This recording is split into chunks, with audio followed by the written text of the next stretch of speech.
Amahoro neza, nagomba turabire hamwe uno munsi kw'isomero ingene worungika geolocalisation ukoresheje WhatsApp yawe. Benshi hari igihe barungikira geolocalisation bikabagora gutora neza ahantu uri canke ukuntu bayikoresha. So ngaha muri WhatsApp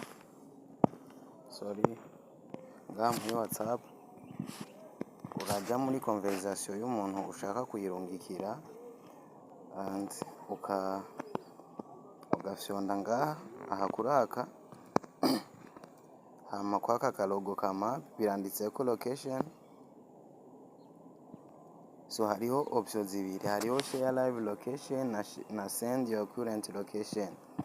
Ugize kuri share live location, mu gihe umwanya wagize live location iza kumara, mu gihe uwo mwanya utarahera azaguma abona aho ugiye hose. Hama kuri send your current location imwereka aho uhagaze, even naho uza kuhava azahuguma abona aho nyene. Murumva yuko ni option zibiri zitandukanye. Reka tubanze turabe kuri iyi share live location. Urayifyondako baca bakubaza umwanya ushaka iyo live location iza kumara. Reka dufate 15 minutes, urashirako commentaire canke ntuyishireko, hari optionnel, hama ugacurungika. Uwo muntu warungikiye aza guca abona live location. Twagize 15 minutes, vous voyez turi kuri 18h19, nuvuga live location iza guhera 18h34 nkuko mubibona. Aha live yatanguye, nafyondako aza kubona ahantu uhagaze. Murabona yuko ica yerekana ahantu ndi. Aho ni mu gihe aza kuba ayifyonzeko, ariko kubera rije nayirungitse murabona ko bambwira ati stop sharing. Iyi option ndayifise kubera nije narungitse geolocalisation. So ngaha ngize stop, nza kuba ndayihagaritse, baca bambaza ko nshaka kuyihagarika, uca kuri stop live location uyihagaritse.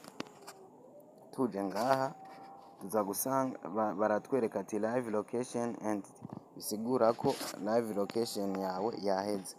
Turabe iyindi option ya send your current location. Ngaha urayifyondako yo icitera igenda directement. Niyo aza kuyifyondako aza kubona neza ahantu uri.